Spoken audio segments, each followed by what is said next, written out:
സുഗതകുമാരി എഴുതിയ ഒരു വൃന്ദാവന രംഗം എന്ന കവിതയിലെ കുറച്ച് വരിയാണിത്. ഇത് മാതൃഭൂമി ആഴ്ചപ്പതിപ്പിലാണ് വന്നതെന്ന് തോന്നുന്നു. ഞാൻ അന്ന് തന്നെ കാണാതെ പഠിച്ചിട്ടുണ്ട്. കാടാണു കാട്ടിൽ കടമ്പിൻ്റെ കൊമ്പത്ത് കാൽ തൂക്കിയിട്ടിരിപ്പാണു രാധ. താഴെ കുനിഞ്ഞിരുന്നേകാഗ്രമായതിൽ കോലരക്കിൻ ചാറു ചേർപ്പു കണ്ണൻ.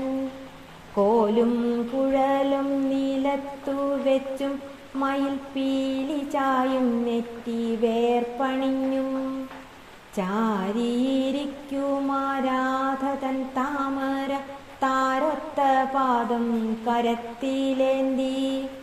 ഉജ്ജ്വലിക്കുന്ന ചുവപ്പു വർണ്ണം കൊണ്ടു ചിത്രം വരയ്ക്കുകയാണു കണ്ണൻ.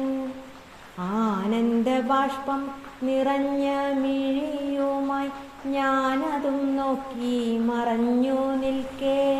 ഈ കവിതേൻ്റെ അവസാനത്തെ ഒരു ഭാഗമുണ്ട്. അതാണ് പിന്നെ ഇന്ത്യയിലെ എല്ലാ പെൺകുട്ടിയും ഇതുപോലെ രാധയാണെന്നൊക്കെ ആശയം വരുന്നത്. അതാണ് ഏറ്റവും മനോഹരം എന്ന് എനിക്ക് തോന്നുന്നു.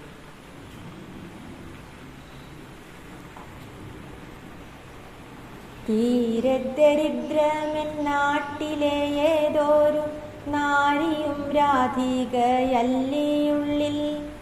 കാൽക്കലിരിക്കുന്ന കണ്ണൻ്റെ തൃക്കരം കാലിൽ ചുവപ്പു ചാർത്തുന്ന രാധ. ആ വലം തോളത്തു ചാരി നിന്നൊപ്പമ കോലക്കുഴൽ പഠിക്കുന്ന രാധ.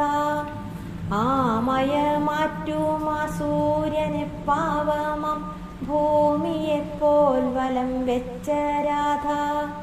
കണ്ണീർ നിറഞ്ഞ മിഴിയുമായി കാണാത്ത കണ്ണനെ തേടി നടന്ന രാധ. ആ രാധയുള്ളിൽ പ്രതിഷ്ഠിതമാകയാൽ തീരാത്ത തേടലാകുന്നു ജന്മം.